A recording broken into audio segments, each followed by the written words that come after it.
I'm forever coming on late. No matter how many times I try to say that I'm coming on early, YouTube seems to be a secondary. Nah, I know it shouldn't be a second, but it's secondary because I got things to do. Okay, got other things to do. And today was one of those days where I couldn't get everything that I wanted to do off of my plate, which caused me to have to address something that I probably would not have voluntarily addressed were I able to get my work done, which I couldn't. It just factors beyond my control just stopped me from being able to get my work done today. So here I am. But it's good because, oh my God, my gel is broken. It's good that that happened in a way because it has forced me to go over some stuff that I actually genuinely had to put together. So I just call that divine timing. I spent some time with myself today. I was processing some feelings today. And it's funny because when it looks like a topic needs to be addressed on my end, I face the topic. It's like it just keeps coming up. So one of the things that came up today and kept coming up and has been coming up for a while with me is the issue of anger.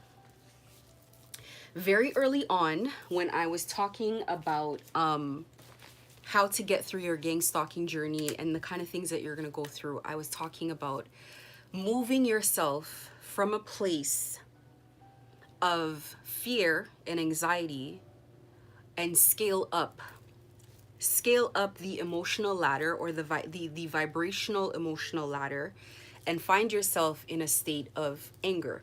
I encourage that. The first thing that I want to say is your anger is sacred. So tonight I'm going to be talking about two emotions. Hold on one second.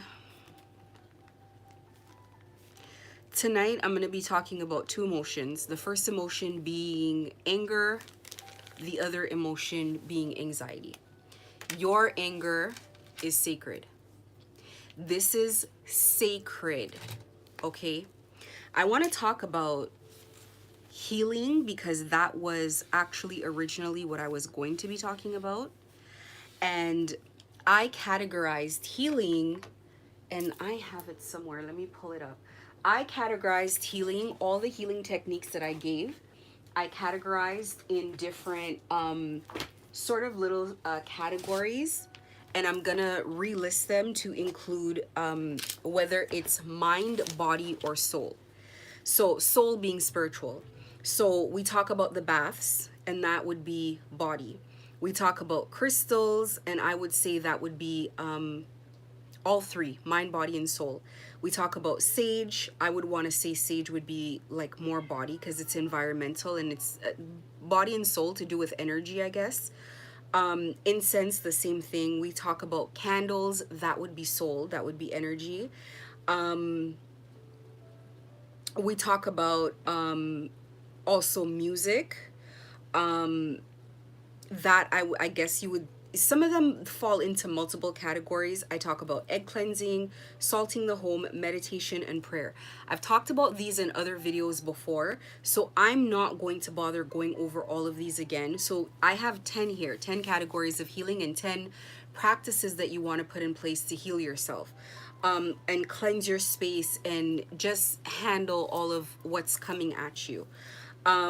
So I'm gonna put that in sort of like a visual piece at this point, and then I might make it the cover of this video. You are comprised as a person of three things: your mind, your body, and your soul. So all three are under attack.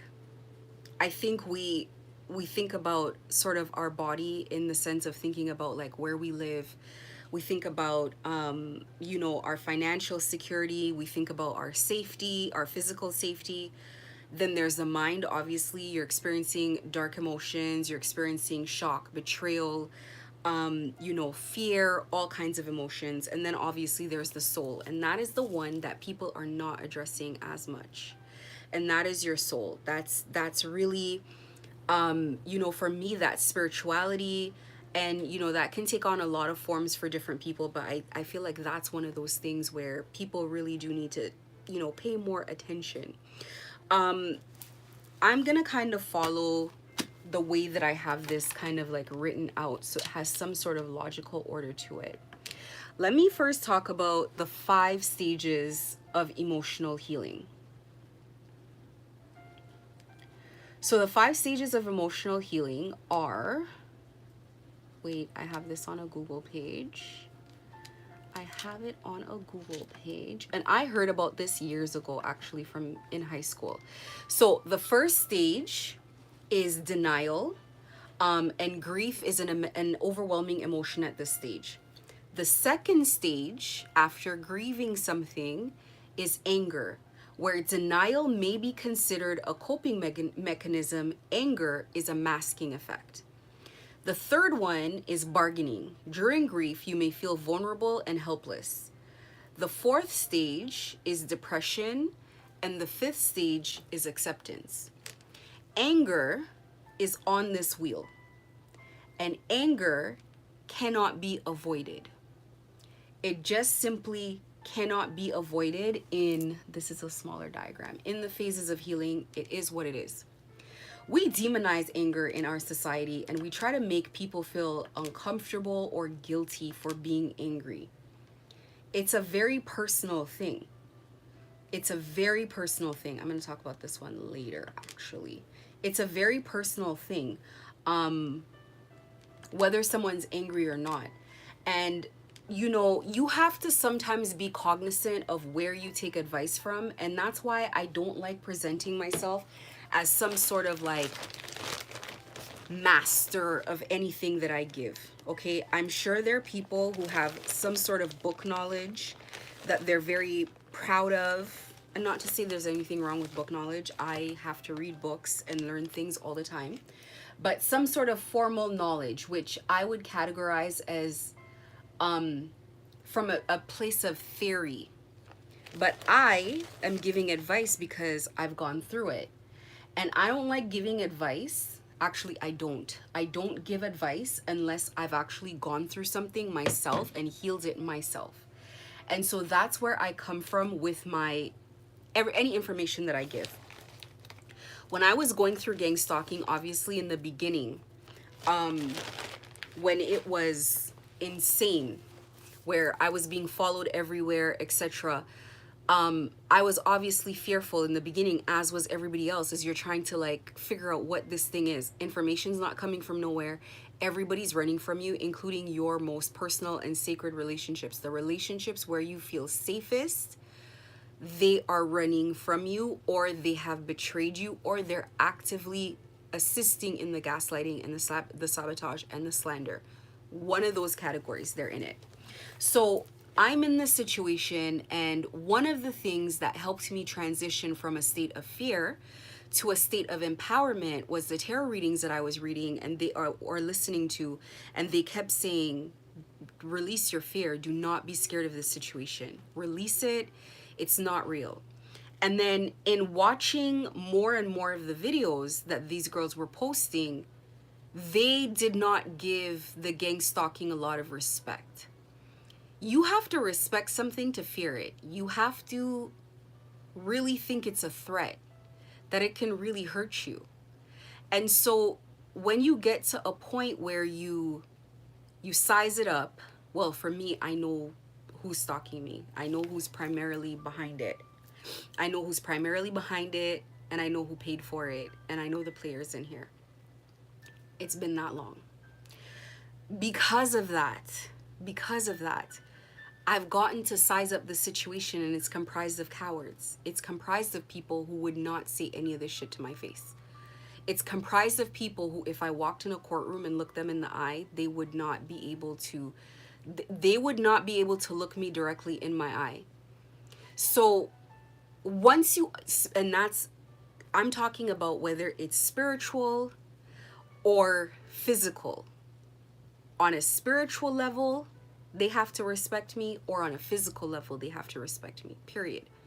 So for me, I don't have to have enough respect for this to fear it, because I don't believe that this can control my reality. And that is a stance that I took very early on in whatever was going on here. Very early on. I decided that this is my life. I built it.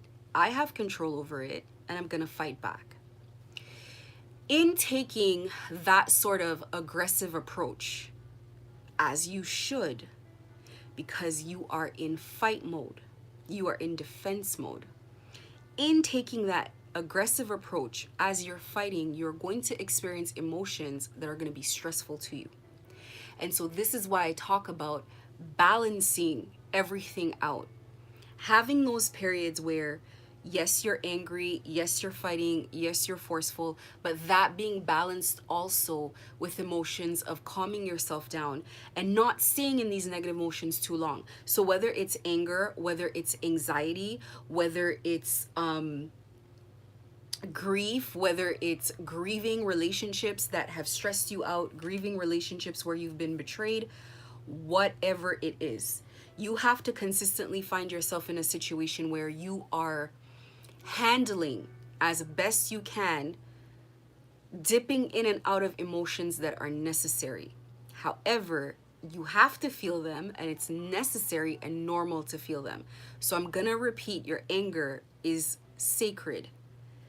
When in a state of people pleasing, which is what you're fighting to break out of, because people who are people pleasers are more targeted to be gang stalked. That's why women are targeted more than men to be gang stalked, because men are more aggressive while women are more passive.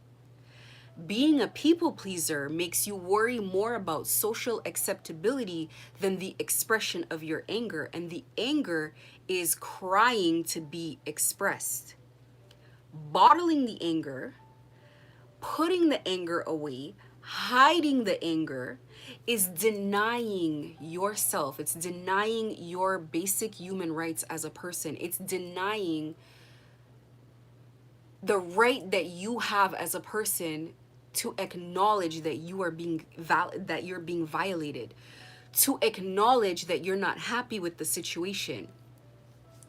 In my spiritual relationship, I talk to God about it, and I tell God straight up, I know you want me to do this, but I'm not happy about it. I know you want me to like this person, but I don't like them right now. I don't trust them. I know you like them, but I haven't seen what you want. And I am constantly open, always respectful, and always open to be educated and to learn more. But I take it to God. And I literally say, like, these people that you've created, I don't see the merit in this project. I don't see. I'm seeing something, because you're experiencing the dark side of humanity. Let me explain something. Going through this, it's traumatic on purpose. And I'm going to read a couple things to you guys. And I'm going to go over a couple of things so that you can really understand what I'm talking about. They're not just harassing you playing high school games. It is well thought out. It is well thought out, and it's supposed to have a very specific intention. Now, it's one thing for those of us who can perceive and analyze what's going on to sit back and say, I think they're doing this for this reason, and I notice they do this, and kind of look at patterns and look at how they affect you. But when you tap into research that is already out there, that people have already done the hard work of putting together, you will really see the psychological effect that people intend on this very deliberate action to have on you. So let's talk about the vibration of anger. I am going to include all of this stuff in my community center so that people can actually like see it for themselves. So let's start at the bottom and let's work our way up from low vibrational feelings to high vibrational feelings. They want you in a low vibrational state when you're being gang stalked. Of course, we know that. You would think anger is lower on the vibrational chart than it actually is, and it is not. So at the very bottom, the lowest vibration that you can experience is shame. It is the lowest vibration when someone is shamed. Above that, we have guilt. Then we have apathy, meaning you feel nothing. Above that, you have grief, means you're in sadness. Then you have fear. Fear is not as low as you think, but it's still in the red zone, to be honest with you. Then you have desire, and above that, you have anger. Above anger, you have pride. Above pride, you have courage. And then you have neutrality. Imagine courage is a lower vibration than being neutral. Above that, you have willingness. And above that, you have acceptance. I try to transition from a state of anger to a state of acceptance as much as I can. I'm angry about my situation, but I accept my situation. Above acceptance, you have reason, where you're trying to reason and like rationalize what is happening. I'm constantly in the state of that. Above that, you have love. Above that, you have joy. Above joy, you have peace. And above peace, you have enlightenment. So these emotions follow the colors of the chakra from the root to the crown, from red all the way up to violet. I'm gonna post a copy of this. I might put it on the sort of cover picture of the video, just so that people know what it's about. This is a vibration of anger, so this is one of the points here. You need anger in order to fuel change. Now, I'm gonna reread the vibrations of emotion starting at the bottom, and you'll notice it goes from a state of helplessness, and then anger is where you transition to a state of action. So shame feels completely out of control. Guilt, apathy, where you feel nothing. Grief, which is where you feel helpless. Fear, you feel 100% helpless. Desire, where you start desiring change. And then anger. Anger is what you need to transition from a state of helplessness to a state of taking action. Above anger, you have pride. You're angry because you think you don't deserve this and you shouldn't be in this situation. So there's the pride. Then there's courage, where you're gearing up to take action. Then you go into neutrality and willingness. So that being the case, I'm going to talk about ways you can deal with anger. I've had to deal with anger in the last couple of weeks. It is just one of the phases of healing. And like I said, it doesn't necessarily, I listed 5 stages of healing. It doesn't necessarily follow the 5 stages in that way. You can bounce around on that wheel of how you're going to get to feeling better about what is going on. So, first way to deal with anger, you can funnel it into protest or change. And what I mean by that is you see an injustice, whether to yourself or somebody else, and you decide that you're protesting it. You decide that you're not putting up with it. You decide that this is just not something that you want to deal with. So you can protest, okay? If it is possible to protest. Now, there are things that I want to protest or you want to protest in the process of being gang stalked, and there's just nothing you can do. You want to go to the police station, give a report, and you want people to take you seriously, and it just may or may not happen. There is nothing you can do. You may just have to divert to accepting it and looking at what else you can do. You can funnel that into work or growth. One of the things that I've done with feeling out of control with me being gang stalked is I've decided I'm gonna come up here and make videos. I'm gonna help people, and this is a new project that I've started. Is coming on YouTube. I also do more research into things that I'm rusty on, like, I've been rusty on the chakra information, and I'm like, listen, I don't want to go into it. I'm supposed to be making a video on it, and I don't want to go into it until I've done the research. And I don't think I've read into that stuff since high school. So today I updated myself, but you know, it's helped me grow things, you know, and funnel it into, even into my business, making sure that I put a lot of these pent up feelings, or these feelings that I'm having, into something that can be productive for me. Or you can release it. And there's many ways of dealing with your anger, but these are the three that I came up with. And you know what? Sometimes it's like, there's some situations you just have to release the anger. You're dealing with a person or people that you can clearly see are not going to change. They can't change. They don't have the option. Excuse me, in my situation, I'm in a situation where people are in a life or death situation to like destroy my life. I have to deal with it because people want to stay alive. And this is just the situation that they're in. Everybody just has to be here. So essentially, I do what I can when I can, and I just kind of move along with it. As far as situations of sabotaging things, like, that's why you guys don't see me come on here and talking a whole ton about this happened and that happened and that happened. Like, it's gonna happen regardless. So there is really, until it's done, when it's done, and that's not something that I have control over. When it's done, when God says it's done, is when it's going to be done. It is what it is. So you really have to kind of look at your situation and just see it for what it is, and just kind of like make it work as best as you can. Beyond that, beyond the anger thing, I've seen videos from different creators that have, I think the way that they address the anger that people feel. This is what I'll say about anger. It's a place where you do not want to stay for a long time. You definitely do not want to remain in any sort of low vibrational emotion very long. You want to find healthy ways of coping with it and healthy ways of dealing with it, for sure, 100%. But telling people to not feel angry is unrealistic. And pushing people to forgive gang stalkers before they are ready or while they are being persecuted is also unrealistic. Healing takes time, and it's different for everybody, and it happens at different phases, and all kinds of things affect how easily you can forgive or move on. So you're looking at all kinds of factors, from cultural, religious, traumas people have been through. All kinds of things are going to contribute to that.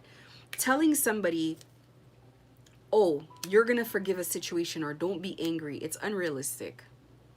And then guilting or shaming someone for them being angry at a situation that deserves anger at this level of injustice is also unrealistic. I just listened to something earlier today. Give me a second here. I just listened to something earlier today, and it was saying that you have to look at people as God's children. No, you don't. You can't. You can maybe say that to someone who has been out of the aggressive attacks, because you have to really honor where a person is and not deny a person of things that they're supposed to feel. A person who is out of the attacks, whether spiritual or being gang stalked on the street or whatever, is gonna be in a place where they're calm enough to process that sort of information. People that are actively in very high stress, violent situations, like I'm in a situation where there's a threat of violence to everybody involved. This is a drug cartel. This is a street gang. What the hell do you mean that I should not be angry? People have to know where to draw the line in the advice that they give.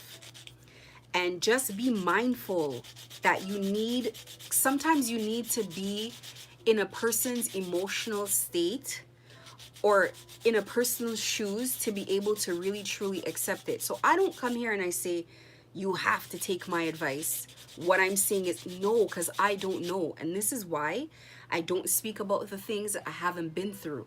There are aspects of gang stalking that I cannot speak to. And in the very beginning, when people used to comment on my page and they used to say things like about V2K and stuff like that, as a matter of fact, when people come on my page and I can sense that they're genuine in some way, and they say no. Gang stalkers definitely, like, people get, you know, unalived and whatnot. When I listen to that, I say to myself, I say not just to myself, but I say to them, I'm like, you know what? I apologize. Let me look into the thing, the resource or the link that you gave. Let me educate myself and let me come from a fresh perspective, because I don't know everything. I don't know every aspect of that. I can only come from my point of view, what I've seen happen and why I've seen it happen. So I can only really address it from my place of understanding.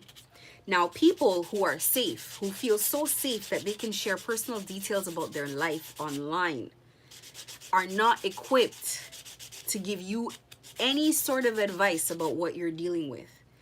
Generally, you want to take advice from people who are walking the same road as you, because he who feels it knows. I can come here and I can tell you how to heal certain things because I have been bombarded with those issues. I can't come here and tell you about things that I've never dealt with or things that I've never experienced. I can't. I wouldn't know emotionally what it takes. I can come here and I can tell you, in order to lift your feet off the ground, you need to start making your bed, you need to start taking care of yourself, you need to start doing all of this stuff. And why can I tell you that? Because I know what it's like lifting your legs, and your legs feel like they're lead. Your legs feel heavy, trying to get up from this situation, trying to pick yourself up off of the ground. Now, because I know that, I can be very gentle in my delivery when I tell somebody, I know it's tough, I know it's hard, but you gotta try. And there's no time limit, and it's gonna take time. It took me months. It took me months to get back in a place of, I'm gonna start taking care of myself. That is how hard it was. So I know that it's difficult, but I'm going to, when I give this advice, I'm gonna give it in a very respectful way of honoring and respecting the situation that you guys are in, because I have been in that situation. I'm in a different stage, but I've been through it. Let me give you an example. And I don't come here and delineate every action that happens. I don't come here and itemize, well, today this happened and that happened and that happened. But some of this stuff is scary stuff.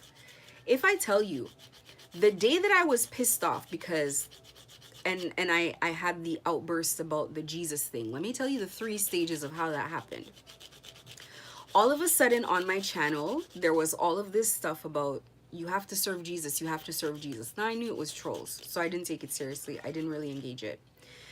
A couple days prior, maybe 1 or 2 days, I had a video, and it was called Gang Stalking is Your Christ Walk. So become the Christ, right? And I said, Happy Easter. I hope that, you know, I can get along with Christians and whatever. Now, when I sat to do this video, you know, my days are jam-packed and there's things that I have to do. So I had just come from outside, and this is that kind of accident that I was in. It was a bumper car accident, okay? What I mean is the girl slammed into the back of me, slammed into the back of me again, slammed into the back. She just kept hitting me from the back. That was like a rage sort of accident. Now, you might say to yourself, okay, this person was pissed off for whatever reason. I don't know. Every car that came from behind her when we pulled to the side of the road was honking and looking at me, driving really slow and looking at me with the evil eye. I already told you guys I'm being my gang stalking was paid for by the cartel. Okay? So people haven't been able to get me where they want me, and these are the kind of intimidation tactics that I'm facing. So I came home after that and I said, other than that, I had a generally good day. Let me continue on my generally good day. So I said, now, you know how you feel after an accident. You feel shaken, right? I had to call the police for this accident. So I came home, parked my car, and as soon as I came on live, like as soon as the live came, the first thing in the chat said, are the detectives from this division still hovering in your neighborhood? Right when I got into the chat. I still progressed to very very calmly explain, like, guys, I've seen the comments about the Jesus thing, and I just want to let you know, you guys know what type of page you're following. You know what type of time I'm on. The banner of my page is a girl with her head tied up in a cemetery, and there's ghosts behind her. You know what type of page this is. But I give you a different look at spirituality because I'm not coming to you saying you must believe what I believe. If I can only tell you what worked for me, and if it works for you, great. But if it doesn't work, we can all hold hands and we can still be friends. It doesn't matter. Whatever works for it's a matter of respecting and honoring other people's belief systems. And I do respect where people come from, and I do understand not everybody's gonna want to believe the same thing. And when you grew up in a religion, it is hard to let go of. If I were in other people's spiritual shoes or in other people's shoes, and someone said to me, get rid of your belief system, it's not going to work, that would be met with resistance as well. So I want to say, I apologize for you guys having to witness the delivery of that. I apologize for you having to, but it wasn't meant for my actual people who are being gang stalked, who I'm here to help. This was to trolls who I really know that they're trying to get me out of my spiritual beliefs so that they can have greater access to me and greater access to hurting me. So that outburst was literally like, you guys are slamming into my car on the highway, honking at me as you drive by. I'm talking about like 6-7 cars deep, driving by honking. Then you guys are coming in here trying to gaslight me, asking me if detectives are still in my neighborhood. And now a whole bunch of them are in the comment section, trolling in my chat section of my live. And this is coupled with the fact that truly I believe that, you know, when it comes to Jesus, I believe it's like a grand master. I believe it's a person who has mastered life. But a God to serve, someone to come in to protect, I don't believe that. And perhaps it's just my belief, and perhaps it works for other people, and that is a personal decision that other people have to make. If Jesus is the one that's going to come in and sweep in and help you, then by all means, do not let myself or anybody else derail what you're thinking. On top of that, now see, this is how my normal response to things like that. This is how I would normally respond. That day, I was under a considerable amount of strain. I'm becoming better at realizing when I should not be coming online based on having to tend to my emotional self before I come and talk to people. I'm dealing with that. And every day is a learning experience. That's why I do not come here and make anybody think I'm a guru of some sort. All I'm doing is I'm saying I got through some stuff, and this is how I did it. So this is what I'm giving back. I don't have an ego about this teaching thing because I am a perpetual student. I am learning, and I love learning. It's very fascinating, but I'm a student. So if I come here and talk to you about the anger, it's not going to be from a place of, well, you shouldn't be angry. Of course you're going to be angry. Let's talk about the things that you have to be angry about. First of all, you realize that life is not what you thought it was. That people can openly abuse you. You realize that nobody's coming to help you, including the police that you had a lot of faith in. Third, you realize that energy manipulation is real. By force, you realize that spirituality is real. Like, people can attack you spiritually in real time. You can feel it in real time. You've been shoved into a new world. You've just been betrayed by everybody that you know. And now these people are trying to take away all material possessions from you. Just one of those things alone. If you had everything else perfect and everybody you know betrayed you, turned their back on you, it is enough to sink you in depression. You're doing the best you can. You're doing the best you can. And you deserve to be honored for that. Period. No ifs, ands, buts behind it. No all those, no you should do betters. Congratulations, you're surviving. You're getting through it. There are those who have committed suicide because of this thing. What? Of course. This is tough. It is difficult. That's all. So you got to take it easy on yourself. You got to implement things as you can. And you got to honor yourself. And let me tell you, the universe is proud of you, of your progress, of how far you've come. You should be proud of yourself. If you're not, you're being too hard on yourself. You've done an amazing job. Nobody's grading this, but if they were to grade it, you're doing amazing considering that all kinds of veils have been abruptly lifted over your eyes. You see society for what it is.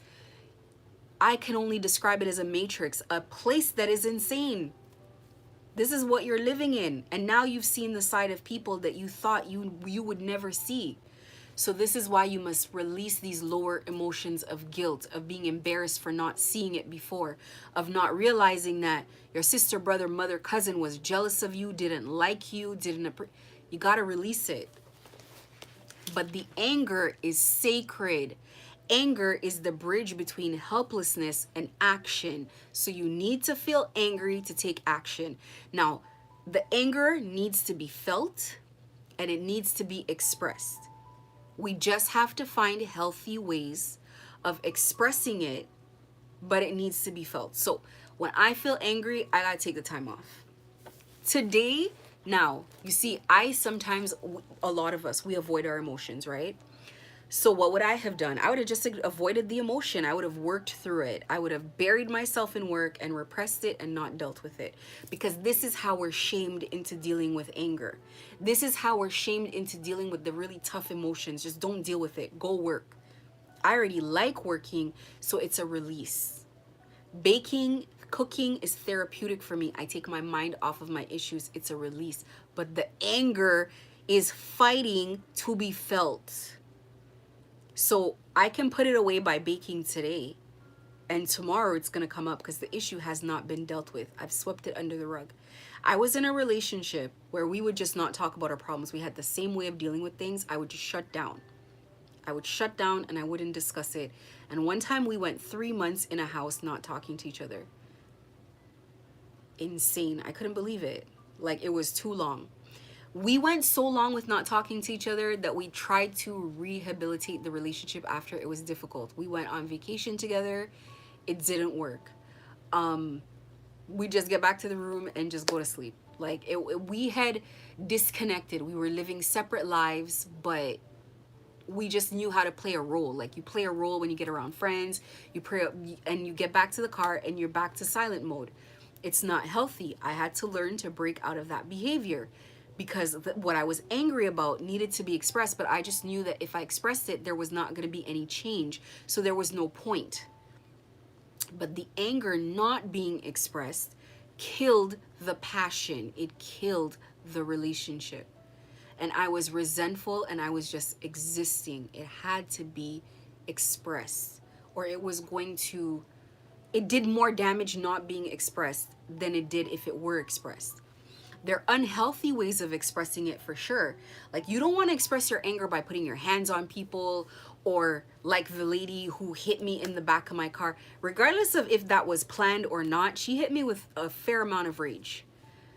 So you need good ways of expressing it, but you can take your action and you can take your power back by deciding you're not dealing with this anymore, deciding that slowly but surely, incrementally, one category at a time, one phase at a time, one thing at a time, you're taking back your life.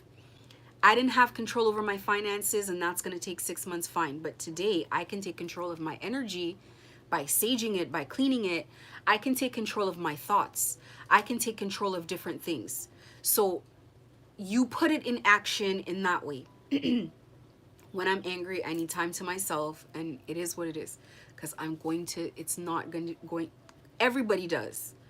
So being that I couldn't work today, I couldn't find some way of avoiding it.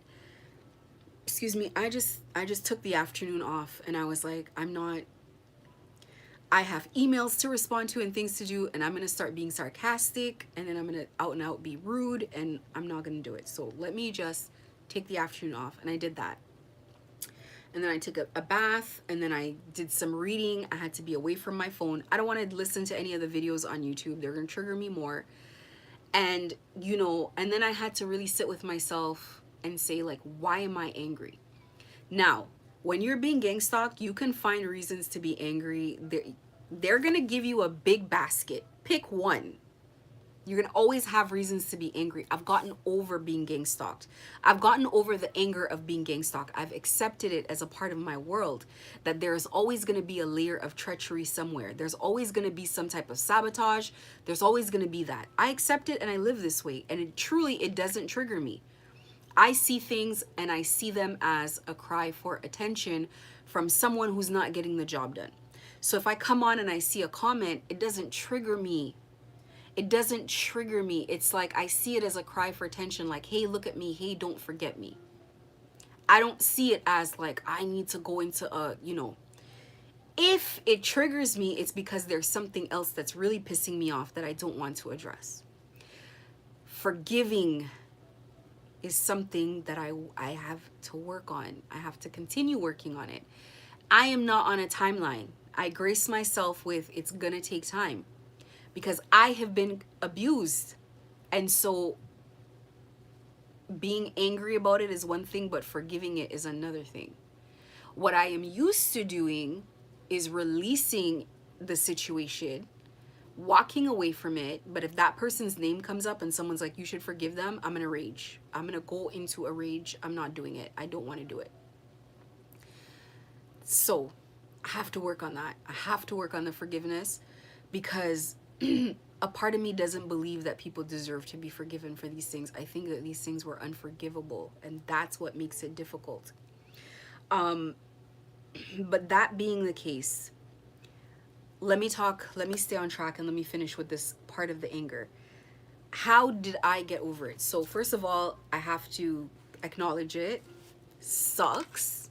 Very much sucks to acknowledge that you're mad, especially if anger is harder when you're dealing with anger regarding people you don't want to be angry at, or regarding with things that you feel like restrained in the processing of your anger. It is easier to deal with anger when you feel that you can lash out at this person. It's more difficult to deal with the anger when it's someone that you don't want to be angry at. Where, say for example, and this, please, I don't want to get anybody excited and turned on here. I do not get angry at God. I do not get mad at God, because God is not gang stalking me. God is protecting me. Other people are gang stalking me. God is protecting me. But say if you were in a situation and your response, which would have been a natural response. I talk about the reason why I'm not angry with God and why I learned that lesson long before. However, say you were in a situation where you were angry at God. You wouldn't feel, if you already believe in God, you wouldn't feel like you have a right to express that anger. So it would be bottled up, and you wouldn't express it or acknowledge it, and it would turn into resentment, because you would be scared to say, why is this happening to me? Why aren't you protecting me? Why aren't this? Why aren't that? So the anger is usually harder to process when you don't want to acknowledge it. When you acknowledge that you're angry, that you've been wronged, that you face some sort of injustice, then the second thing that happens, or the thing that happens above that, is now you have to look at what about the situation makes me angry. So you have to analyze it. That's where it sucks. Actually, the whole thing sucks, to be honest with you. It sucks analyzing that you're angry at someone because of this, that, and the third. And like I said, it's actually easier to release anger towards gang stalkers, because I've already reasoned, you know, these are the reasons they're doing it. It's not personal. Whether it's you or anybody else, it's fine. But when you're looking at a betrayal, people who are supposed to know you, who are supposed to love you, and who are supposed to be a safe place, that is a different level of anger. That anger comes with deep-rooted resentment. So I've had people who've come around and they've said, someone's betrayed me. I remember this lady, she came in and she said, my son betrayed me. And I said, yeah, my dad. And she was supposed to be gang stalking me. She was supposed to be gaslighting me and saying horrible things. And instead of us doing that, I said to her, this is what I'm doing to handle it. She said, yeah. And she went from her little She wasn't a good gang stalker anyway. They just caught her. She realized what happened. She was pissed off about it. She wasn't really in her gang stalking thing. She's just kind of like, they said I'm supposed to come here. They're probably sitting outside watching me, and I have to look a certain way. She comes in, she's hopping on her cane, and I say, what's happening at home? And she tells me about like things, and I recognize it as spiritual attacks, and I write some stuff down. I'm like, go buy this, go do this, go do that. And she perks up immediately. She's like, yeah. And I slide it on the counter. There was like a little ledge on our counter where you couldn't quite see. I just slid it, and she just kind of put her hand and slid it this way and put it in her pocket. And she goes, where can I get it? And I said, if you go over here. Googled it quickly, gave her the address so she could go get it. And she was like, she squeezed my hand and she said, good luck. So many gang stalking experiences where the people gang stalking you, they're not telling you that they're gang stalking you, but they've been through the shit you've been through. They know. Gang stalkers come in and they're sick. Lady came in with this big thing on her neck. She's sick, and she says, you guys probably haven't made enough to even buy a coffee today, have you? And I'm just looking at her, and I'm not even in my store. I'm in the girl who's next to me. I'm in her store. And the girl's like being her nice, polite self, because they always attack people who are very nice. People who are people pleasers with low boundaries, they come in under the guise of friendship. That's how they defeat your defense system, because the defense system is not even on. You're not even in attack mode. So they come in and she's talking, and I see a woman who's sick, and I see a woman who herself, she looks at me and she's trying to connect. She's trying to bond with me because it's really me they're after. And she says, I know, I used to have a business. We used to do this and that, and my money stopped and whatever. And I looked at her, and she's saying this because she's just trying to find a way to do her job. This one is not necessarily sympathetic. She's just trying to find a way to do her job. They told her, come in and make friends. Invite this girl out for a coffee. And I look at her, and so she's trying to bond with, saying, listen, the same thing happened to me. We should be friends. But I look at her, and I was like, they took you down. They took you down. They took your business down. They took your house. They took everything. They took it from you, and now they have you doing this shit.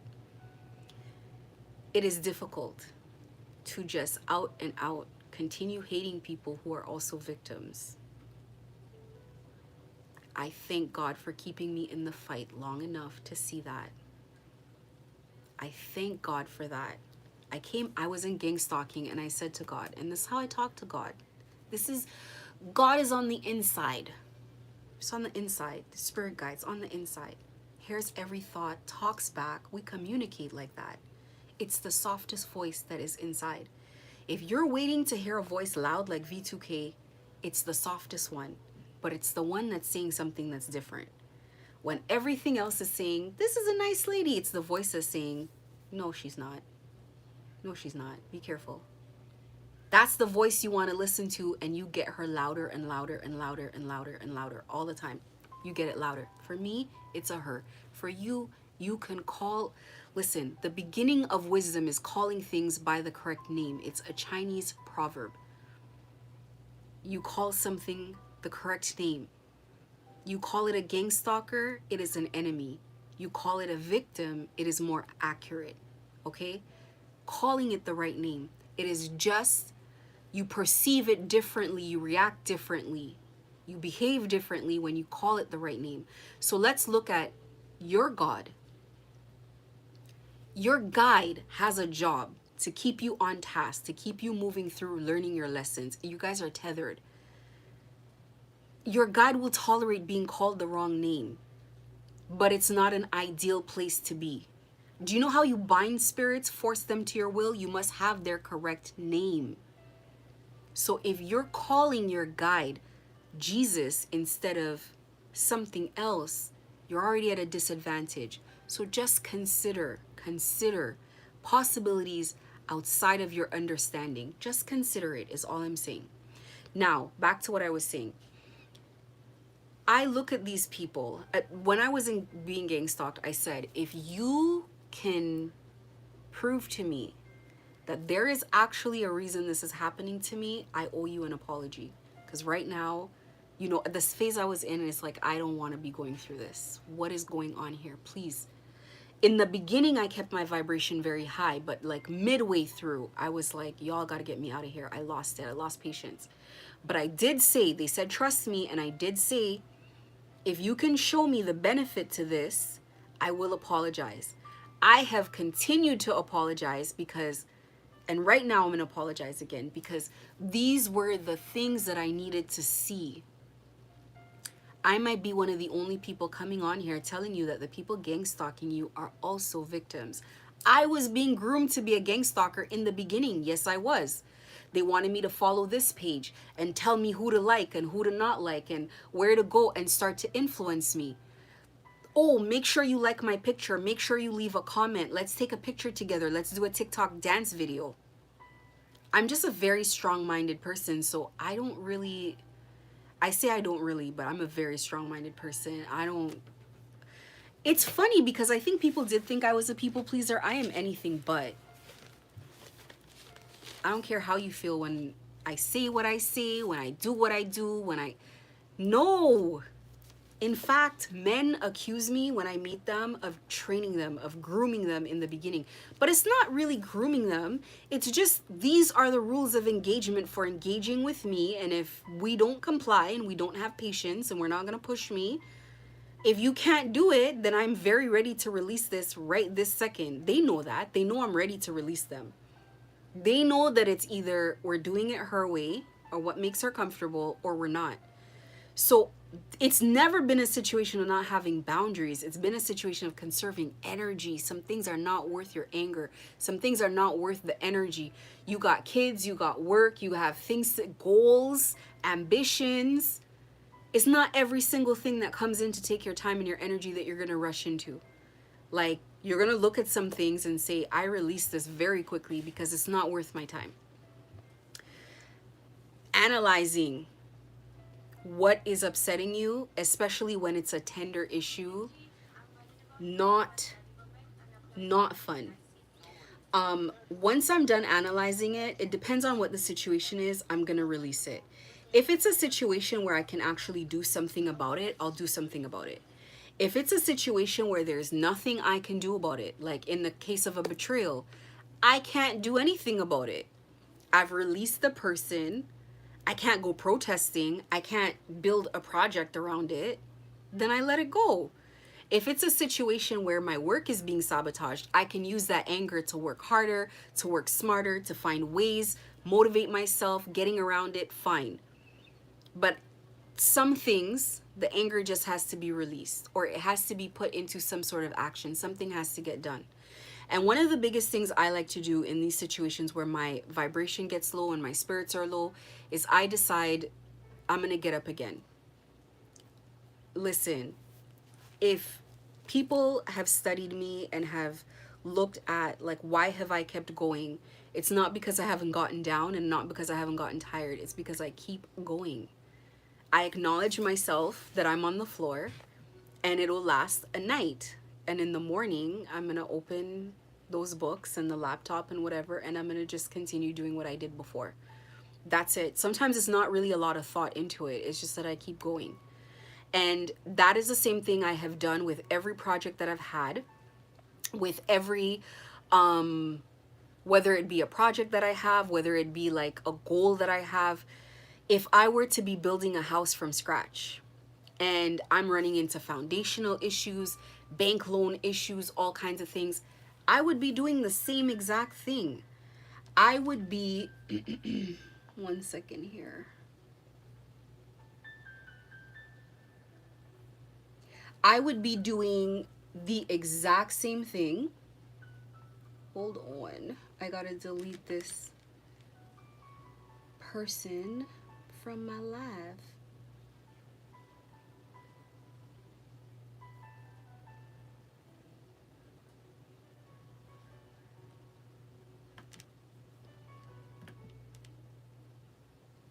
How do I hide this user from my channel? There we go.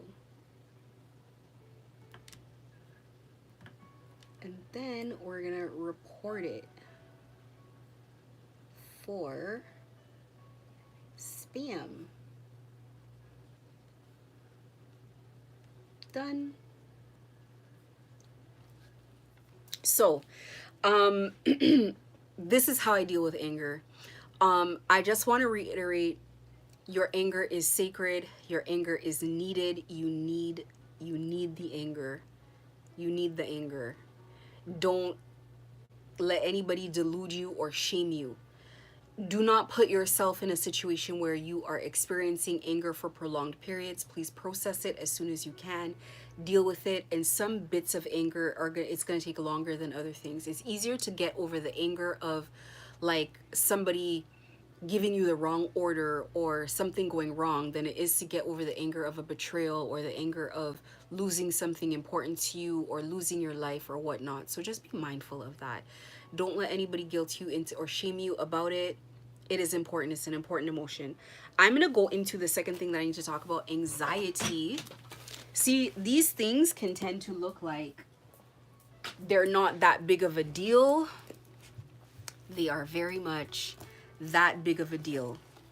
I am going to read about anxiety to you guys because this very beautiful lady, her picture is in this book, has already gone ahead and done the hard work of putting it into her words so that I do not have to learn it and put it into my words and pretend that they're mine. The first things I want to talk about is your chakras. This is the part of your body that is being attacked. I've talked about chakras before. I have a chart. This is the part of your body that's being attacked very deliberately. So your chakras, okay, how to explain it? Your chakras are like wheels. Let me find a picture. Okay, there we go. This is your chakras. This is your energetic body right here. This is the root, and it goes all the way up to the crown. This has to do with finances. It goes all the way. Your heart is the bridge between your physical side, and this is the spiritual side here. So this is the bridge, and you have to open this up in order to touch God. Very strategically in my walk, I had a blockage in my heart chakra. It doesn't matter how many gifts you have. They can load you up with 1,000,000 spiritual gifts. You cannot access it until you learn how to love unconditionally, not just how to love. It's easy to love people who are not lovable or who are being lovable. It's not easy to love unconditionally. It is not easy to open up your heart completely to love. Love that has nothing to do with how a person looks, how much money they have, their position in life, nothing. It's just unconditional love. Now, strategically on my journey, God put me in a position to fall in love first before I faced this attack because I was going to need her. And so when you open this, it opens up something in you. You feel things. You can feel things. And so that's the beginning of your spiritual awakening. If you do not love unconditionally, then you cannot tap into higher vibrational forces. You cannot manifest, you cannot create. Notice how the heart has to be open before the throat is open. Speaking things into existence. Third eye, crown. This is where energy comes down, and this is where you're given information. But also, I would say, this is how spirit is able to come in and reside in you, so you can really have the help and protection that you need. So I had to talk about the chakras. Now, what happens is they want to misalign these. These are energy wheels. They spin. You think about it like a wheel that spins. And so the energy spins, and each one, and it goes up, and then you touch the sky. This is infinite knowledge up here. And then you get that, and then it flows back down, and it comes through the crown. You see it in the third eye, and it goes all the way down. And you need this process. You need all of them to spin, and you need no blockages for you to have a healthy life. The life is considered of the three bodies: the mind, the body, and the soul, or the spirit. All of these need to be aligned. We talk about things happening spiritually first before they happen in the physical body. So this talks all about your aura. I'm going to show you some visual aids so you guys can see what I'm talking about. It talks all about your aura, which is, it's like your spiritual skin. You have a physical skin that stops, you know, things from just coming into your body. And so your spirit also has a skin. It has an aura around it that protects it from just anything just coming in and disrupting you. When your chakras are misaligned, you can see the symptoms. So this is what it looks like. It is the halo that is around you. And there's 7 dimensions of them. This is the first one, and it goes all the way around. This provides a layer of protection. When this is strong, outside energies cannot just come. You see, it'll be open in the top because this is a safe space, but outside energies cannot just come. When you keep your vibration high, positive energy, which is impossible to have positive energy like this as a flat line. It is impossible to be positive and happy all the time. This is why you have to learn dealing with emotions. You have to learn to rejuvenate your energy. You have to learn to calm yourself down. You have to deal with all the trauma that is intentionally and strategically coming at you. You got to deal with all of that trauma and then realign it. Because what happens is it gets holes. And so what they're looking for is they're looking to create holes in it so that they can come through it. That's when your defenses are low. And each layer does a different thing for you. This is what it looks like when you're emitting energy, when you're meditating, when you're praying, when you're tapping into different forces. This is what it looks like. If you could see it, that's what it would look like. So I'm going to start reading a couple of passages here that are going to really help you guys. So this book is about energy healing.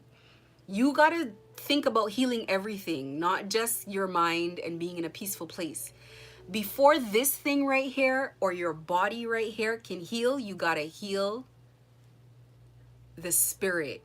You got to heal the soul. I talk about coming out of gang stalking is a spiritual thing first. You are first spiritually binded, and then they have control over your body, so it doesn't matter. So you must first spiritually unbind, and then you can be released. So let's talk about it. And on a point of that, when you're spiritually binded, it's kind of permanent. Like you're kind of just there, you're stuck there. The only way to spiritually unbind is you got to spiritually die and resurrect. It sounds as complicated and as tough as it is. Gang stalking, it's this type of trauma that leads you to that spiritual death. That's why you got to stay in. It's painful. Spiritual death while being alive, painful. But this is called the death and the rebirth cycle.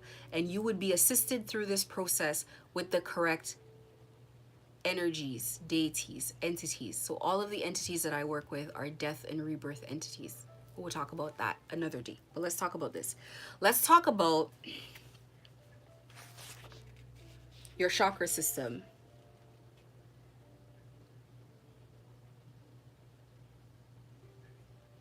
I don't want to read too much. Let's talk about signs of imbalances in your chakra system. Chakras can become blocked or imbalanced for a multitude of reasons. These include, listen,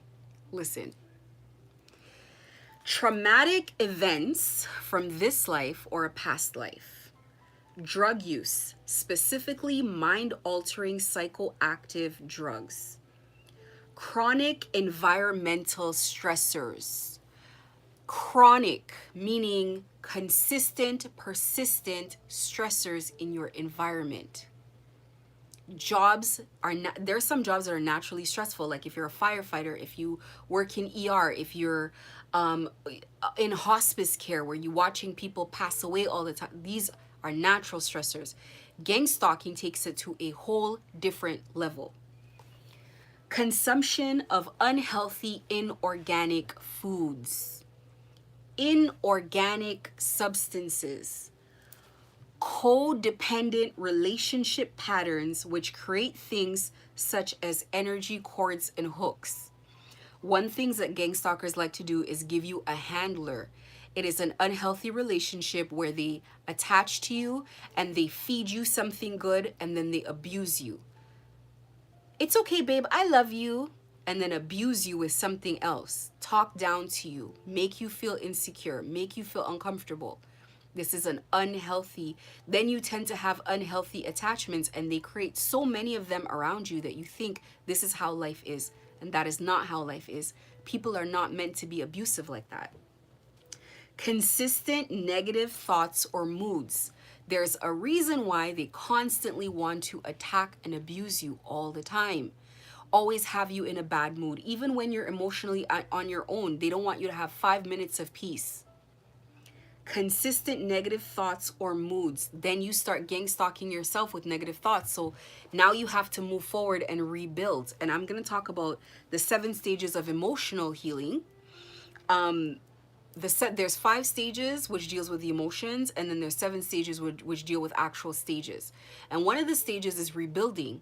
They want to get you to a point that when it's time to rebuild, the rebuilding is absolutely possible, and they know that you're capable of it, and they stay on your behind because they know that you are. But you've created a negative thought loop that's going like this, that's telling you, well, I can't do it. If I do it, they're going to do this, and if I do it, and it's going to stop you from trying. And this is where you have to break free. So, consistent negative thoughts or moods and old programming or belief systems.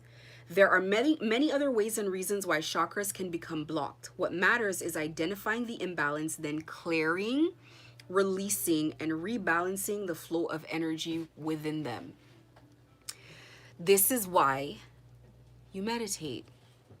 Well, there's a lot of reasons why you meditate. I'm gonna go into it. But what they do is they attack every single chakra, every single one, and then they step in the way of you rehealing and regenerating. So one of the things that I face all the time is attacks while meditating and praying. If I don't get attacked all day, I'm gonna get attacked when I meditate or I pray. So you really have to, by analyzing, and I'm going to go through this in another video, or this one's going to go through long. I'm going to go through reading the chakras. I'm going to talk about what each chakra is, what part of the body it aligns to, so you can see based on certain pains that you have or certain disorders or certain things, what chakra has been attacked. And then I'm going to give you signs of a healthy chakra and signs of an imbalanced chakra. So that's going to be like part 2 to this video, but these are signs of imbalances in your chakras. And I might have to have a part 3 because there's no way I can go through all of this. I'm going to talk about your aura. Your aura is the protective layers around yourself that you need protected to avoid negative energies, negative entities from entering into you. When I was going through gang stalking, I had an unreasonably high vibration. I was positive and happy every freaking day, every day, every day, every day. It is not safe. The lower emotions, the harder emotions to process are not safe. They leave you aurically vulnerable. They leave tears and rips in your aura where you can seep things through. If I'm confident and I believe in myself and I think I can do anything, doesn't matter what you say, doesn't matter how you troll, I'm okay either way.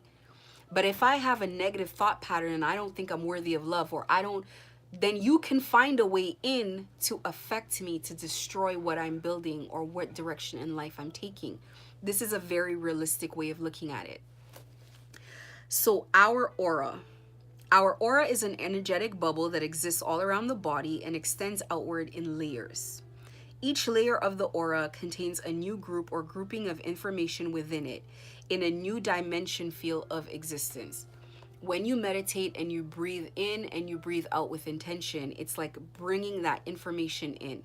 You want to harbor as much of this inside of you as possible because it is available to you, but it is lost to you if you can't access it.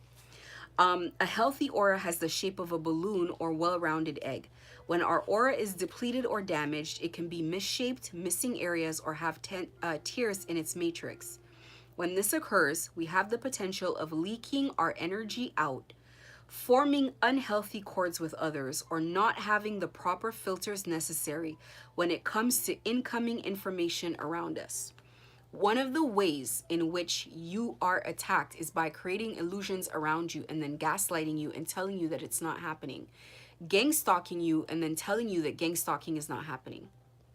This is an attack on your psyche. They attack you in multiple different ways, and this is because they want to keep bombarding you with that pressure. It makes it easier for you to lose your mind. This is extremely intentional, which is why I don't believe the people on the street level, the chief gang stalkers, none of them put this together. This was put together by scientists. This was put together by the government, by the military, by something. This was not put together by somebody who didn't graduate high school, who felt like this was a good path to go down in life. Mark my words, this is strategic. A group of very intelligent people came together to put this abuse together. And I will continue to feel so. Our auras, just like our chakras, are constantly changing and adapting according to our inner perceptions and outer reality shifts. Our aura expands when we're happy and joyful, and contracts when we're sad and fearful. An expanded full aura is infinitely superior in protection over a weak, depleted small aura with a light shield around it. Having a strong, healthy, full aura is our best line of energetic protection and defense above all other techniques. The emotion of love is one of the strongest tools for boosting our auric field. Our aura also becomes vibrant through simple practices. These include, number 1, meditation. Go learn. Breath work. Getting natural sunlight. This is why all the vacation destinations are typically in warm countries. You walk on the sand without shoes because you have chakras in your feet that ground to the soil, that connect you to nature. You stand in the sun and you swim in salt water. It is a healing experience, but because it's not broken down, you don't understand why you need to go on a vacation all the time. North American countries are built very strategically as high pressure insane asylums. There's constant misinformation. They're guiding you the wrong way. They're forcing you to work long hours, and they're forcing you to consume, spend. And then you constantly need a vacation from it, but you think you're living a great life. There are people who live in vacation countries that are calm, and you notice their demeanor as soon as you get down there. They don't even have cell phones. They don't walk with a cell phone. Where I'm from, they tell you to meet them somewhere. What time? What time? What time? Nobody's telling you what time. Do you know how people there get dressed? Okay, we gotta go somewhere. They're relaxing on the chair like this. They're eating while watching TV. Then they gotta go do their laundry, and they do their hair, and they change their nail polish, and they wash the dishes, and they sit back for another program because their program's on. Then they get dressed at an excruciatingly slow pace, and then they go. And miraculously, you meet them with no cell phone. You run into them. It works like clockwork like this every single time. If you call them, they're not going to pick up. Nobody's going to let you rush them. They're going to turn off their phone. They're going to put on silent. They don't work that way. Everybody's relaxed. You go there, within 2 days, you're living the same way. The air density there is thicker. It's thicker. So it's hard to breathe at first, and then eventually you acclimatize. It forces you to move at a slower pace. Everything there is like a paradise. This is the mentality that is stripped away in places like North America. North America is not a place where you really see people walking barefoot. There are certain areas that you live in where you will see all day old people will be going for walks. They'll be doing exercises in the park barefoot and all of that. It's healing. We may not know why, but this is why. Getting natural sunlight, eating organic foods. We eat a lot of junk in this country, a lot of BS. You really got to get back to eating foods. If you cannot eat the foods, then you can drink it in a smoothie. Sleeping well. Sleeping well is a catch-22 because when you have tears in your auric field from stress, from overworking, from whatever. Your quality of sleep, you can sleep, but you're not rested. The quality of sleep is affected. You first need to deal with this stuff energetically, and then you can relax. So one of my things, one of my rituals is I sage the living life out of my house before bed, and I don't skip it. This is not about if the house is energetically dirty or not. This is about getting good sleep. Instantly, everything lowers. I feel calmer just by saging the environment, because we are focused a lot about the energy that we're being sent, but what about the energy we're emitting from us being upset, from us, our thought patterns, from the negativity that we're projecting into our own environment? So I sage my own crap out. If I'm in a situation where I'm talking to someone in my house and we start arguing, we start getting upset, I sage first. We have to reset the environment. I gotta sage the environment. I gotta clear it out. And now we can talk. Totally different conversation, because everybody decompresses. It's like if you were to smoke marijuana as a person, how it would calm you down and slow down your nervous system and slow down your response times. It is like that, but your house has just smoked some sage and it is calmed. And so you are calm because you're in a calm environment. So all of it, you bring all of these elements together. When your aura is weak, or before I go to that, so sleeping well, exercising will tire you out enough to sleep properly, but it will also put your body in a state of healthy stress and then rehealing itself. Exercising is really important. Connecting with nature, you guys have no idea of how important it is to constantly connect with nature. It is important to get outside.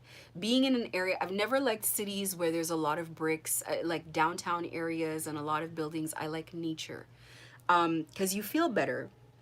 And keeping your thoughts and vibrations high. I do admit that this takes being a little delusional sometimes. I have to be delusional to keep my vibration high. Sometimes I gotta trick myself into it because the reality of what's going on is not great. And I do so until I really believe it, and it takes some time. When your aura is weak, when our aura is weak, we are more prone to physical illness and unconsciously uninvited energetic intrusions by external energies into our field. When you have a weak aura, it's easier to possess you by energies because your aura is weak. The following all individually and collectively contribute to an unhealthy aura. Low vibrational music and words, what you're taking into your mind. Low vibrational music and words. People who speak negativity into you.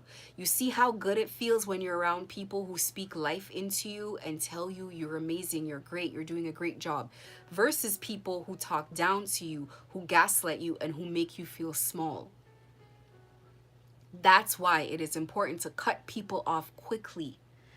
Heavier emotions, prolonged stress, just like the stress of being gang stalked. They're doing it on purpose. The gang stalking is the means by which they get the other stuff done. The purpose of gang stalking is not to be gang stalked. The purpose of gang stalking is to do the other stuff. Get you homeless, get you sick, get you mentally unwell, etc., etc. Why people who are gang stalked constantly get sick? Because of all the pressure that they are constantly being put under.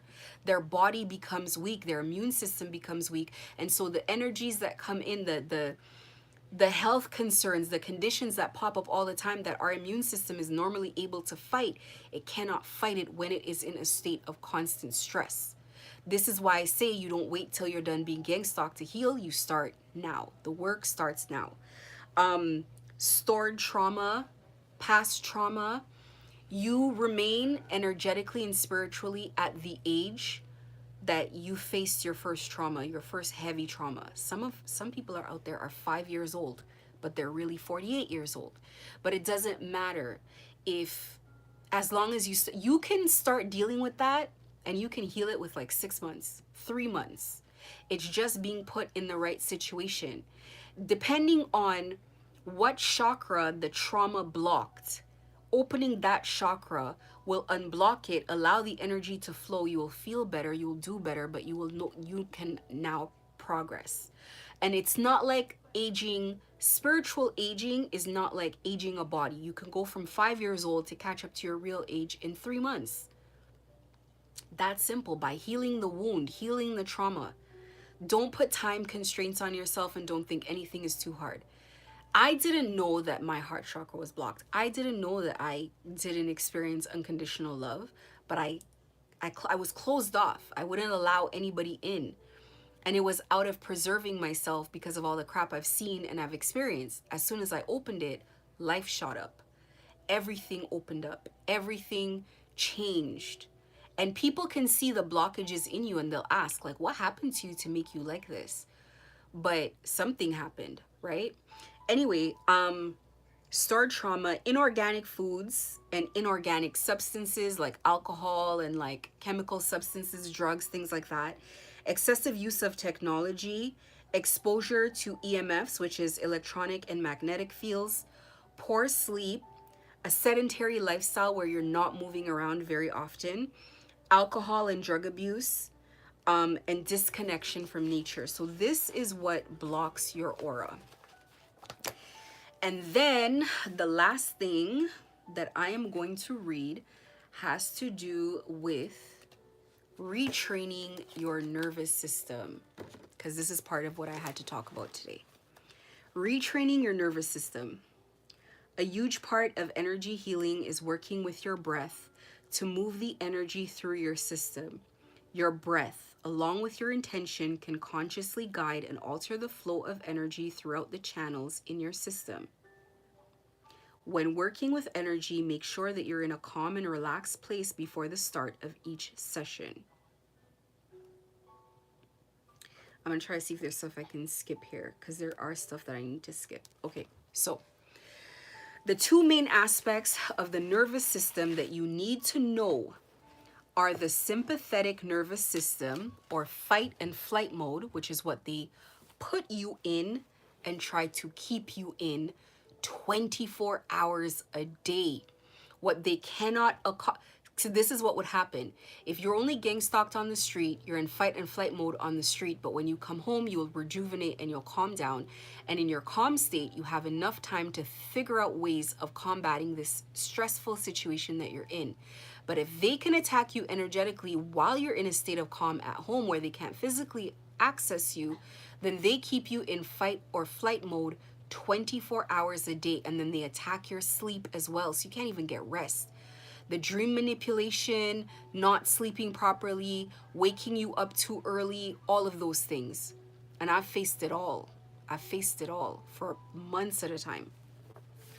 So the two main aspects of the nervous system that you'll need to know are the sympathetic nervous system, or fight or flight mode, and the parasympathetic nervous system, or rest and digest mode.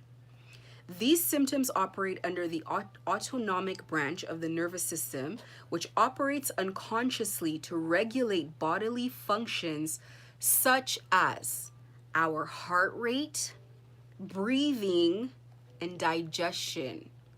It keeps working while we're not thinking about it, and also controls whether we are in a high alert, anxious state, or in relaxed, calm state. The sympathetic nervous system is activated during stressful events or moments, requiring you to be on high alert. It's also triggered by stimulants such as having too much coffee. There's an increase in your heart rate, your blood pressure, and adrenaline.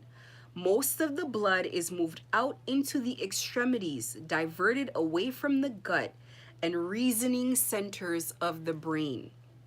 It destabilizes clear thinking, problem solving, forming patterns, communication, all kinds of things. The parasympathetic nervous system is switched on when there is no longer any sign of a perceived danger, and we feel like we are at rest, so we can relax again. Our heart rate slows down and our blood pressure is lowered. The secretion of adrenaline is turned off. Digestion is now turned back on because the blood flow is now being sent to the gut and the reasoning centers of the brain. You need calm to reason. Some signs of the parasympathetic nervous system is active are yawning, taking deep breaths, sighs, exhales, swallowing, tummy gurgles, and deep relaxation. Typically, we have no conscious awareness or control over the functions of our autonomic nervous system. In a healthy nervous system, we are primarily in the rest stage throughout the day. Here and there, we move quickly into the stress stage and then quickly back out of it. However, when we are faced with everyday stressors that never seem to turn off or disappear, this ends up in reverse. So then we end up permanently stressed and only having short bits of rest and relaxation and safety, and then back into stress mode.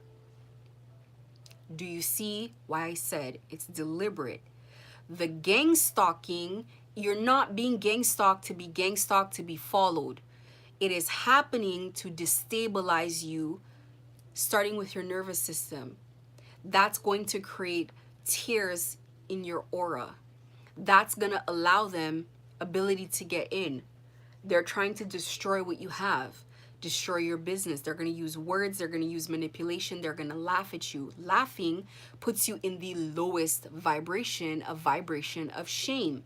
This is in the red. It is a helpless state. All of it connects. All of it connects. You're not just being gang stalked to be followed. Knowing this information then allows you to take the information and create a fix. Barriers, blockages to access, very critical centers, not just turning your phone on and driving out all day, but healing yourself and then blocking these people from accessing you again. And it is something you're going to take with you and you're going to move on with it for life. You're going to heal yourself so this doesn't become a trauma that you carry into a next lifetime that you have to heal again. You must heal it now. Take care of it now. Find the ways to block it now. So as we continue in everything that I'm going to be talking about, I will talk more about, well, how do we heal it? How do we block it? How do we stop it? We can work with this unconscious system to regulate how we feel and which state we reside in. Learning how to train. They're trying to train you externally with these stimulants, and you're retraining yourself internally. You're taking control of the vessel. You're mastering the vessel. You're becoming the authority in this vessel so that nothing outside of you can take a hold of this. Learning how to train and soothe your nervous system can be an invaluable tool for regulating your energy. Two of the best ways to start are working with your breath and beginning a short meditation practice. Both are free, easy to learn, and highly effective. Alternative ways to move into rest and digest mode. A lot of these are not available to you if you're being gang stalked because you already know the story. Take a yoga class, get acupuncture. Spending time in nature is free. Although if they notice that you're doing too much of that, they're going to show up. Spending time off, relaxing, taking days off to just switch your mind off. And my favorite, breath work and meditation. With our conscious awareness and effort, we can move the body from a stress mode in as quickly as a few short minutes. As we consciously relax, our energetic channels naturally open, so our energy can flow freely and healthily throughout the body. Just through the simple act of relaxation, we give our energy and thus our body the chance to naturally heal itself. It knows what the problem is, it recognizes it, it can isolate it, it can deal with it. But if you're stressing, it will become a victim to that. It doesn't know where to start. The nervous system is screaming, we need help over here. Then, your liver, your this, your that is saying, we need help over here too. And it doesn't know where to go. And you have limited resources and it is constantly under this pressure. This is why your meditation is important, essential, and non-negotiable. Don't go to work, but you gotta meditate. You're at a hospital, you're gonna meditate. Whatever you do, you gotta meditate. You are assisting all three, mind, body, and soul, to come together to work, not just to defend you, but to heal you naturally. And it is unconscious, and you don't know that it's happening. And you don't need, what do you need to know for? Do we know when we switch the light on how the light is on? No, we don't. And we don't care, do we? As long as the light turns on. That's where you are with it. As you learn, okay, that I need to skip that. The last thing I'm going to read before I end it here, because this is important for meditation. I was thinking of doing meditation demonstration videos, and since it came into my mind, it means that I need to do it because I got to help you guys do it. You can sit for an hour and breathe and it's not going to have an effect on you. Or you can sit for an hour and breathe and it's having an effect on you, but it's not conscious and you don't know and you don't recognize and you don't feel it. It's kind of like it's working in the background and it sedates you in some way, but a really good meditation, you could feel it. You could feel it. You're like, you're calm. But an average meditation, like not too great, not too bad, it's just working in the background. But it's working. It's healing you. It's already done its job in that hour. You got to consistently do it. It will regenerate and rebuild and reboost your energy, and it extends to every part of your life. You don't know. Your life is just going to improve within a year of meditating without you consciously knowing how. People are going to be like, how are you so happy? How does everybody like you? How comes things always go your way? How comes you took that risk and it worked? This thing operates subconsciously on its own in the background, and it works things out. I take a meditation, I walk a little bit slower. I'm more intentional about picking out the clothes. I'm not in a huff, picking out the clothes that I wear, the perfume that I wear.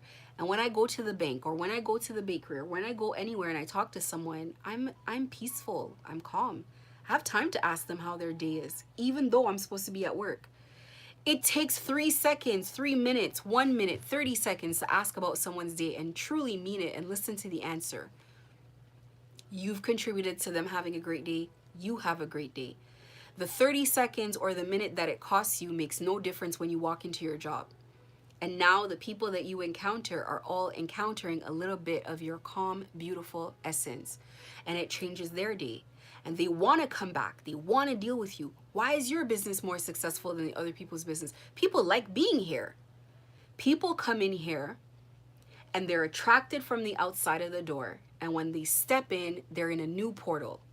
They are not in the space where their husband is cheating and this is happening and this is happening. I'm in a high vibration. I don't want to hear about that. I don't tolerate those conversations.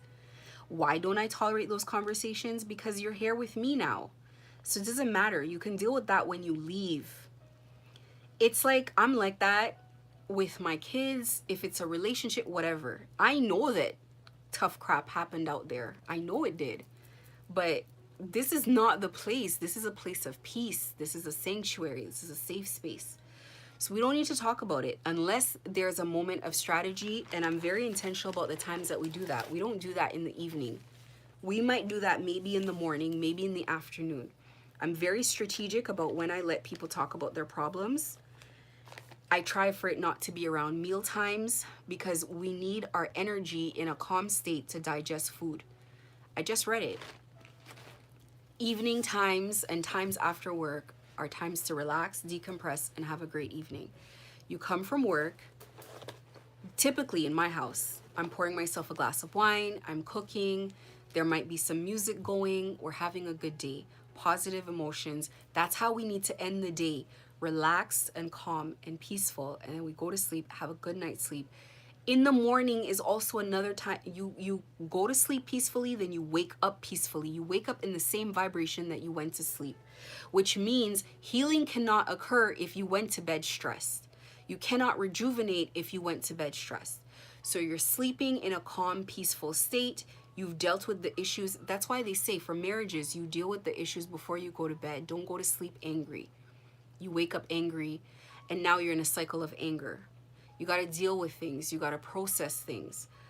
And sometimes it sucks to process it, but it is what it is. But you regulate hours where you're going to be doing that stuff, and at a certain hour you're calming down, you're decompressing, devices get put away, TVs get turned down, the brightness on screens get turned down, etc., etc., etc. We meditate, we go to bed peacefully, we wake up, and we can attack the day, and we could do the meditation, and now we can go back into the world in a peaceful state.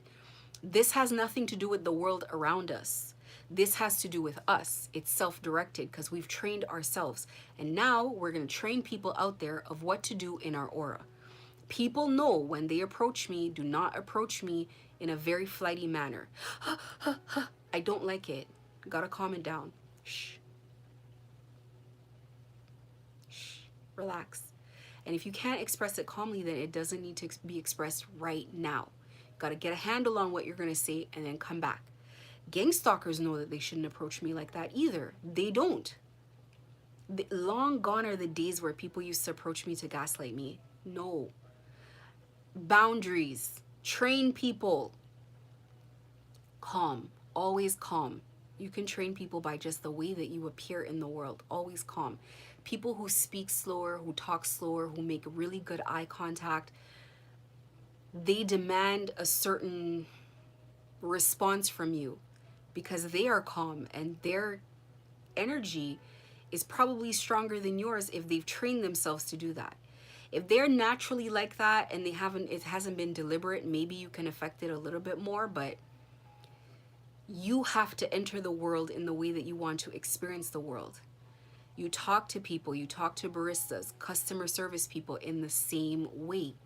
You elicit the response from them that you want because you approach them in the way that is going to bring about a positive result.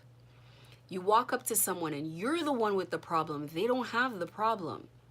You walk up and first things first, you address every relationship very respectfully. You inquire what type of day they're having. You're not just asking just the hell of it. If they say, ugh, I don't know, it was just a day. Really, what happened? Let's decompress because you just said it's just work. Let's decompress. Let's unpack a little of that. Let me give you a helpful word. Okay, now that you're a little calmer, this is the issue that I'm having. I would really appreciate you if you could help me with this and help me figure this out because this is stressing me out.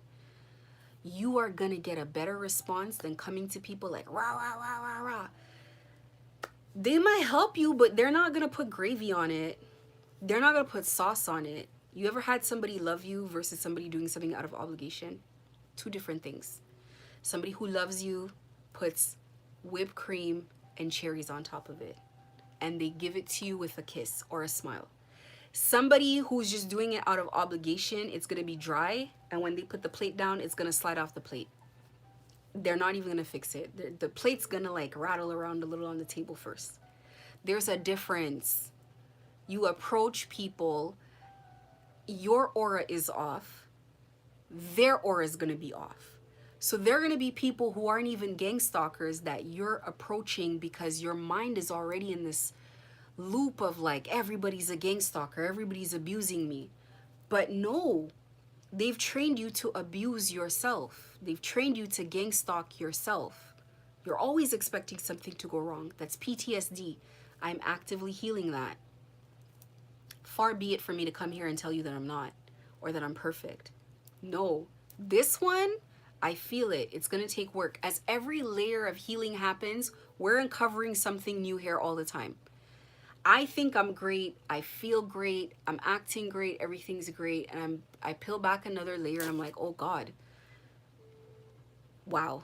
That one wasn't gang stalking. That one actually is just nature. That one's life. Okay. So now I know there's a possibility now that things are just life. They're not, it's not all just gang stalking. When you come out of this, and you will, and I tell you guys every day that you will, because I need to prepare you for reality. Nobody's going to gang stalk you for 20 years, 10 years, not even, maybe not even 5. You're gang stalking yourself after the first year, a lot of it. They've outsourced it to you. You got to work yourself back. That's what you're here for. That's why you're listening to me right now or watching this in future, whatever it is. You got to walk yourself back. You got to do the healing work. It has to start now. While you're here in the gang stalking, you got to separate reality from the illusions. You got to, in your mind, separate them. And then once you start doing that, you start realizing it's a lot less gang stalking here than I probably thought. I probably thought that I was, you know, like everybody that I encountered, but actually it's very specific people. Actually, that person is just mad and having a bad day.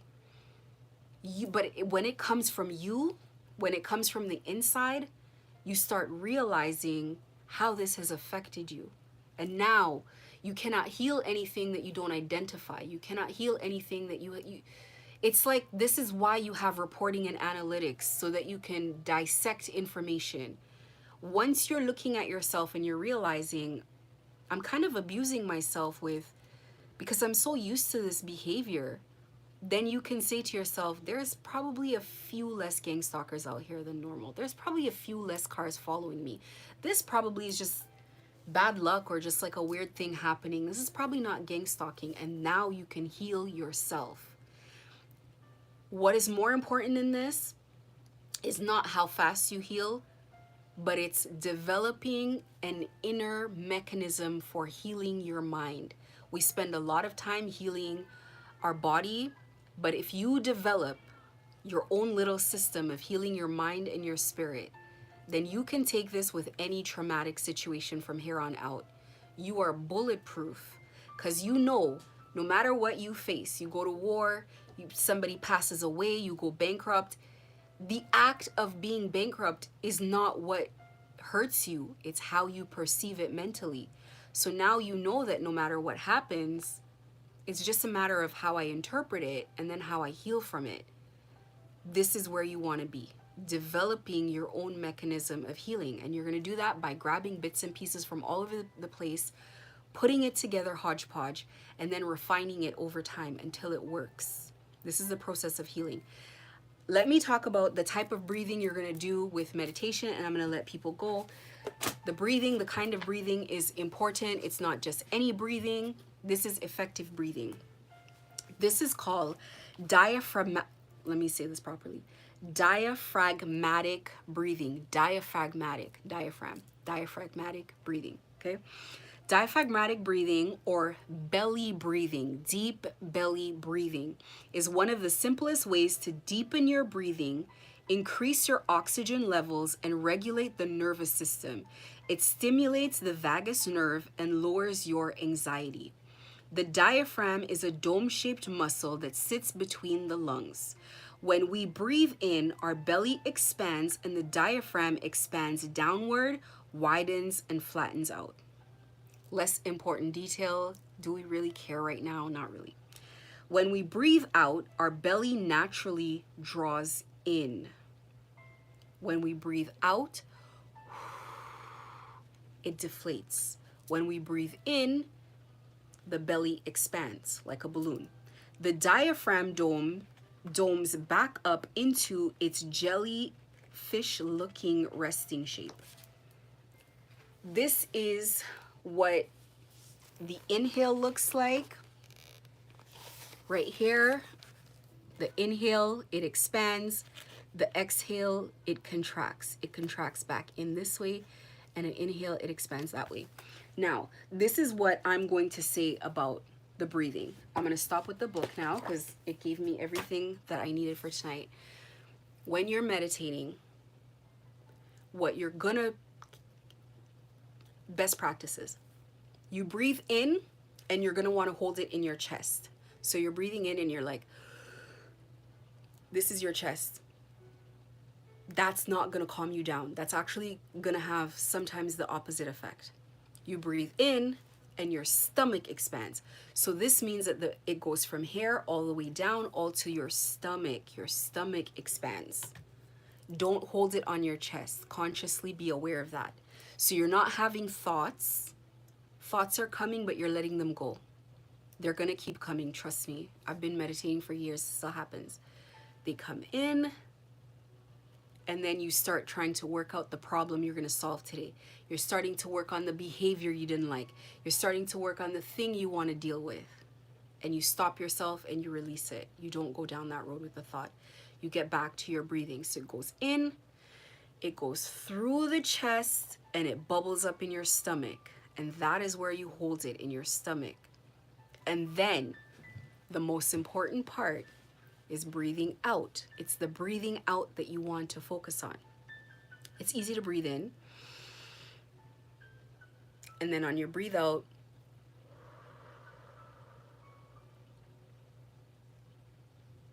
longer. If you breathe in for a count of 5, so 1, 2, 3, 4, 5. I'm going too fast. The reality is you're breathing in for 5. So 1, 2, 3, 4, 5. Hold 1 second, 2 seconds. Breathe out for 7 or 8.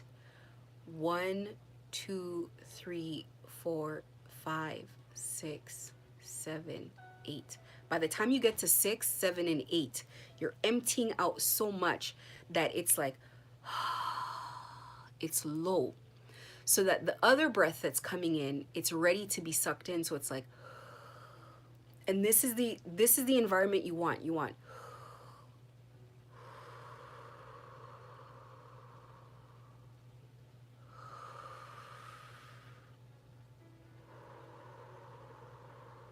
slowly. The breathe out is where the calmness happens. The breathe out, the slow breathe out that is intentional, that's taking its time, that is focused, and that is in control. It is not grasping for air. It is not out of oxygen. It is purposeful and it is slow. On the breathe out is where you feel your body sinking in. You're just learning to meditate. I would meditate laying down, because it allows your body to feel the relaxation more. When you sit up, you need muscles engaged to hold your body sitting up. So you lay down. You lay down, you're in a restful place. You don't want to be too tired, or this kind of breathing is going to put you back to sleep. It is that calming, but it will be a deep sleep, and this is why you do it at night. I do active meditation for a bit, and then I let the rest of my meditation put me into sleep because I don't mind, because it's very calming, as long as I got the bulk of it. I meditate for 45 minutes to an hour. You're going to say, I'm going to lay there for 45 minutes breathing? Yeah. Do you know how much that's resetting? Do you know what kind of effect that's having on you? Just that 45 minutes that you donate to yourself, that you sit with yourself, that you take care of yourself. So you're going to breathe all the way in. While you're laying down, you push it out, and then you feel yourself sinking further and further into your mattress as you calm down. And then when you get out of a meditation, you can barely talk loud if you wanted to. You're just calm. You're happier. You're more peaceful. And then you can address the people in your house. Then you can address your spouse. Then you can address whoever, because you have found your center. And then even doing a couple breaths, even 20 minutes of it, if that is the beginning of what you can do, don't force it. But it is important. The higher the stress situation, the more you do it. And once you do this, you can do this. It's very effective in water as well. So when you're doing spiritual baths, it is the perfect place to do some breath work. Don't just be in there on the phone and like looking things up and whatever. Like, take it as a relaxation period as well. You breathe in this water, and it's salt water. Make it salty. 1 bag of salt is $1 or 50 cents. You're not going to go broke. You breathe in the water. It calms you. It is therapy, and it is free at your own house. You come out of that bath, and the feelings of the anger and the anxiety and the stress and the worry have dissipated. The situation hasn't changed, but you've changed. Your reaction to the situation has changed. You are calm. And then they're going to be wondering, why isn't the gang stalking working? Why are they looking so calm all of a sudden? They're going to start panicking because you're not outside like, when somebody says something gaslighting, you're like, okay, have a good day. And you go, and you don't think about it again, and you're done, and you release it. And you're gonna need, some days you're gonna need another meditation. Some days you're gonna be at work and be like, I need 15 minutes to go to the washroom and breathe a little bit, because I swear to God, I'm gonna punch a wall. And that is okay. It takes a while, it is a process, and you're building a lifelong journey.